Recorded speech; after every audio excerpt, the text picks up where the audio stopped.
نحمدہ و نصلی و نسلم علی رسول الکریم۔ جناب نبی کریم صلی اللہ علیہ وآلہ وسلم کی مبارک زندگی اور فتح مکہ کے واقعات بیان کیے جا رہے ہیں۔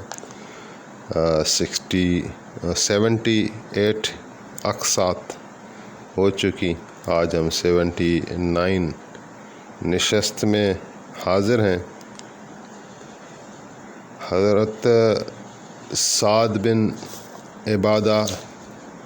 کی تیور دیکھ کر ابو سفیان ڈر گیا۔ ابو سفیان لیکن جو مہاجرین صحابہ کرام تھے انہوں نے بھی حضور کو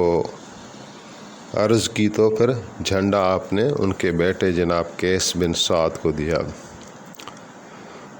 اس کے بعد حضرت عباس نے ابو سفیان کو کہا کہ ابھی تم جاؤ اور جا کے مکے والوں کو خبر کرو کہ حضور آ رہے ہیں، اور حضور علیہ السلام سے وہ امان مانگ لیں اور کوئی جنگ کی صورت نہ بنے، نہیں تو ان کا نقصان بڑا ہو جائے گا۔ اور ابو سفیان تو ڈرا ہوا تھا، وہ جانے لگا تو پھر حضرت عباس نے کہا کہ حضور فرما رہے ہیں کہ جو ابو سفیان کے گھر میں بیٹھ گیا اس کو امان ہے، جو اپنے گھر میں کنڈی لگا کر دروازہ بند کر کے بیٹھ گیا اس سے لڑائی نہیں ہے، اس سے بھی امان ہے، اور جو حدود حرم خانہ کعبہ کے یعنی مسجد حرام میں جو بیٹھ گیا اس کو بھی امن ہے، اس کے ساتھ بھی جنگ نہیں کی جائے گی۔ تو ابو سفیان دوڑا ہوا اور بھاگا اور مکے والوں کے پاس پہنچا، تو مکے والوں میں تو پہلے خوف اور ہراس تھا۔ جب ابو سفیان کو دیکھا تو پوچھا کہ کیا معاملہ ہوا، کیا بات ہے؟ تو ابو سفیان کہنے لگا کہ محمد صلی اللہ علیہ وآلہ وسلم ایک بڑا لشکر لے کر آئے رہے ہیں جس کو قریش کو ہم لوگوں کو طاقت نہیں کہ اس کا مقابلہ ہم کر سکیں، تو ابھی یہ ہے کہ جو میرے گھر میں بیٹھے گا اس کے ساتھ جنگ نہیں ہے، اور جو اپنے گھر میں بیٹھ جائے اس کے ساتھ بھی جنگ نہیں ہے، اور جو خانہ کعبہ کی اندر بیٹھ جائے مسجد میں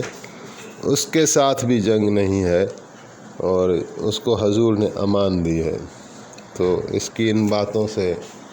انہوں نے کہا کہ لگتا ہے کہ تم بھی مسلمان ہو گئے ہو۔ تو وہاں اس کی بیوی کھڑی تھی ہندا، اس کو جو ہے بہت غصہ آیا اور کہا کہ کتنی وحشت ناک خبر تم لے کر آئے ہو، اور پھر اپنی قوم کو کہا کہ اس بوڑھے کو ابھی تک تم دیکھ کیا رہے ہو، اس کو قتل کیوں نہیں کر دیتے؟ ادھر نبی کریم صلی اللہ علیہ وآلہ وسلم کا لشکر منزلیں طے کرتا ہوا حضور صلی اللہ علیہ وآلہ وسلم مکے شہر میں داخل ہوئے ذو طوا منزل سے۔ تو آپ کو وہ دن یاد آ گیا جس دن آپ نے مکے سے نکلے تھے اپنی جان بچا کے۔ ایک جان نثار ساتھی تھا ابو بکر، اور ایک آپ تھے، اور ایک کافر لوگ آپ کے قتل کے پیاسے تھے، آپ کو ڈھونڈتے تھے۔ آپ نے جا کے جبل سور میں پناہ لی، اور اللہ تعالیٰ نے مکڑی کو حکم فرمایا، اس نے جالا بنا دیا، اور اللہ تعالیٰ نے اس جالے کی بدولت اپنے نبی کی حفاظت فرمائی۔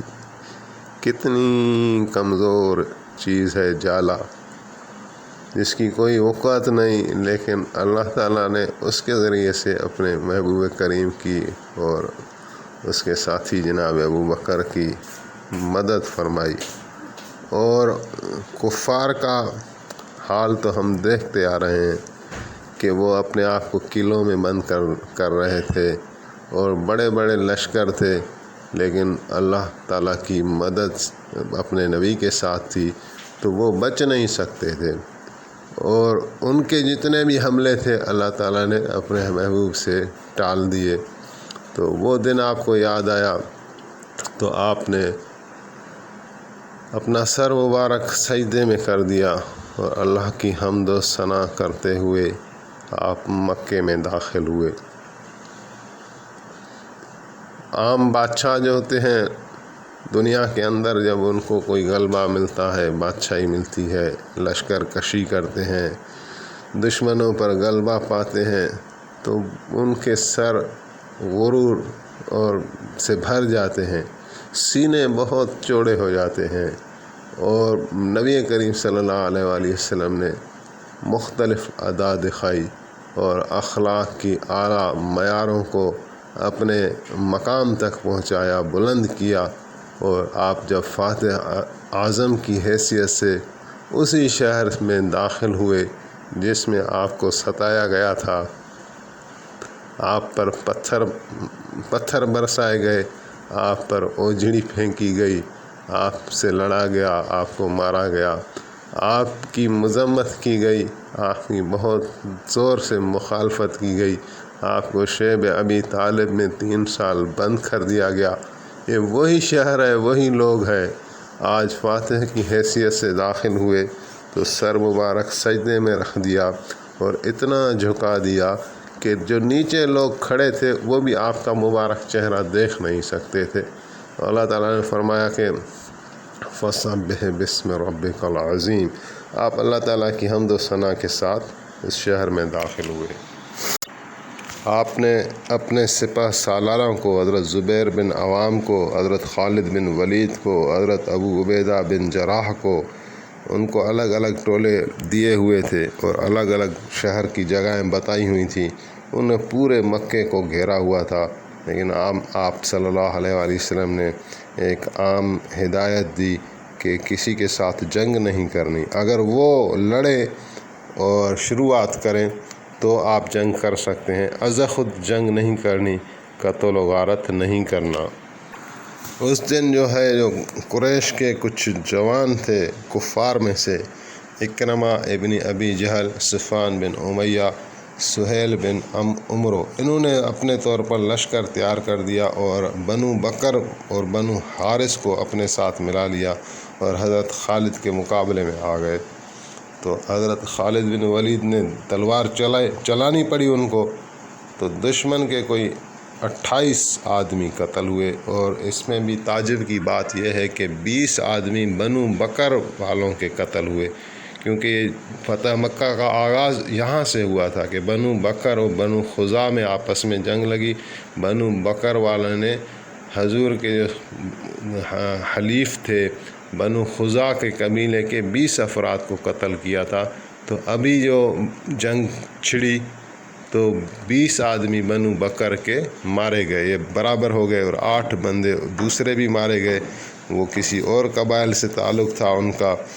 تو حضرت خالد بن ولید کے لشکر سے 2 مسلمان شہید ہوئے۔ نبی کریم صلی اللہ علیہ وآلہ وسلم کو پتہ چلا کہ وہاں جنگ چل رہی ہے اور حضرت خالد نے تلوار چلانی شروع کی ہے، تو آپ نے ایک قاصد بھیجا اور حضرت خالد بن ولید کو کہلوایا کہ مکے والوں سے تلوار روک دے، نہیں چلاؤ تلوار۔ لیکن اس شخص نے جا کر حضرت خالد کو الٹا میسج دیا اور کہا کہ حضور فرما رہے ہیں کہ مکے والوں کی گردنوں اڑا دو، تلوار چلاؤ مکے والوں پر۔ تو حضرت خالد نے تلوار اور چلانا شروع کی، یہاں تک کہ 70 آدمی دوسرے قتل ہو گئے۔ تو اس پر پھر حضور کو پتہ چلا، تو پھر نبی علیہ السلام نے کسی اور بندے کو بھیجا اور اس نے آ کے اس طرح میسج دیا آپ کا کہ ہم نے تمہیں منع کی ہے اور اس کے باوجود تم قتل کرتے جا رہے ہو۔ تو حضرت خالد نے تلوار تو روک دی، لیکن تعجب میں پڑ گیا اور عرض کی کہ یا رسول اللہ، مجھے تو منع نہیں کیا گیا، مجھے تو یہی حکم دیا گیا کہ تلوار چلاؤ۔ تو پھر آپ نے اسی شخص کو بلایا جس کو آپ نے پہلے میسج دیا تھا، تو آپ نے فرمایا کہ تم نے خالد کو کیا میسج دیا ہے؟ تو وہ عرض کرنے لگا کہ یا رسول اللہ، میں نے ان کو یہی میسج دیا ہے کہ تلوار چلاؤ۔ تو آپ نے فرمایا کیوں؟ تو تو وہ عرض کرنے لگا کہ یا رسول اللہ، آپ کا جب میں میسج لے کر جا رہا تھا تو میں نے ایک شخص دیکھا جس کے پاؤں تو زمین میں تھے لیکن سر اس کا آسمان میں تھا، اور اس نے مجھے سینے پر مار کر کہا کہ خالد کو اس طرح میسج کر دو، نہیں تو میں تمہاری گردن اڑا دوں گا۔ اس کا جو ہے دبدبہ اور خوف میرے دل میں ایسا بیٹھ گیا کہ میں نے حضرت خالد کو اسی طرح میسج دیا۔ تو پھر نبی علیہ السلام سمجھ گئے۔ پھر آپ نے فرمایا کہ صدق اللہ و صدق رسولہ صلی اللہ علیہ وآلہ وسلم۔ بات کچھ اس طرح ہے کہ احد میں میرا چاچا حضرت حمزہ جب شہید کیا گیا تھا تو میں نے کہا تھا، ارادہ کیا تھا اور کہا تھا کہ اگر قریش پر اللہ تعالیٰ نے مجھے فتح دی تو میں ان کے 70 آدمیوں کو قتل کروں گا۔ اس وقت اگرچہ اللہ تعالیٰ نے مجھے منع کر دیا، لیکن اپنے حبیب کا نکلا ہوا قول اللہ سبحانہ وتعالیٰ نے اس طرح پورا کیا کہ آج 70 آدمی ان کے قتل کیے گئے۔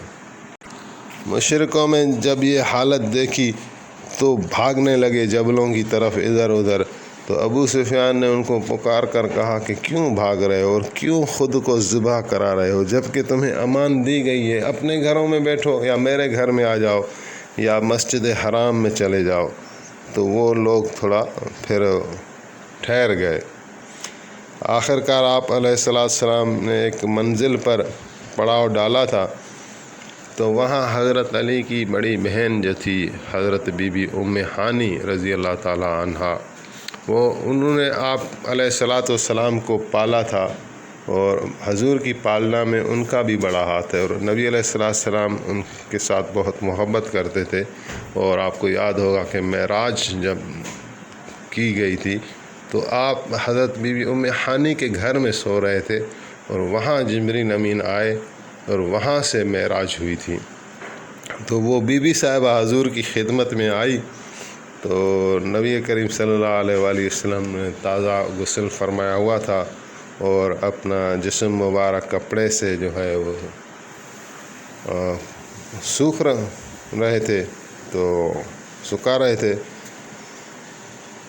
اور اس کے بعد 8 رکعت آپ نے نماز چاشت پڑھی، اور اس کے بعد بی بی صاحبہ بی بی ام ہانی کہنے کہ میری طرف متوجہ ہوئے اور خوش آمدید کہا۔ تو میں نے عرض کیا کہ یا رسول اللہ، کیونکہ بی بی صاحبہ کی شادی جو تھی وہ بنی مخزوم قبیلے میں سے کسی سے تھی، تو بنی مخزوم والے 2 یعنی رشتہ دار تھے، انہوں نے آ کر میرے گھر میں پناہ لی ہوئی ہے، تو وہاں جو ہے وہ حضرت علی کرم اللہ وجہ الکریم آئے ہیں اور کہہ رہے ہیں کہ میں ان کو قتل کروں گا، تو میں نے ان کو امان دی ہے، تو میں آپ سے بھی ان کے لیے امان کی درخواست لے کر آیا ہوں۔ تو آپ نے مسکرا کر فرمایا کہ جس کو ام ہانی نے پناہ دی ہم نے بھی پناہ دی، ان کو پناہ ہے۔ تو بس آج کی قسط کو یہیں پر ہی ختم کرتے ہیں، آگے تفصیل اور آ رہی ہے، اگر اس کو بھی بیان کیا جائے گا تو یہ تھوڑا بیان لمبا ہو جائے گا، تو انشاءاللہ اس کو اگلی قسط کے لیے رکھتے ہیں۔ اللہ تعالی ہمیں نبی کریم صلی اللہ علیہ وآلہ وسلم کی محبت عطا فرمائے، دین متین کی قدر عطا فرمائے، اور اللہ تعالیٰ کی ہم اطاعت گزار بن جائیں، فرما بردار بندے بن جائیں، اور اللہ تعالیٰ ہمیں پاکیزہ زندگی عطا فرمائے۔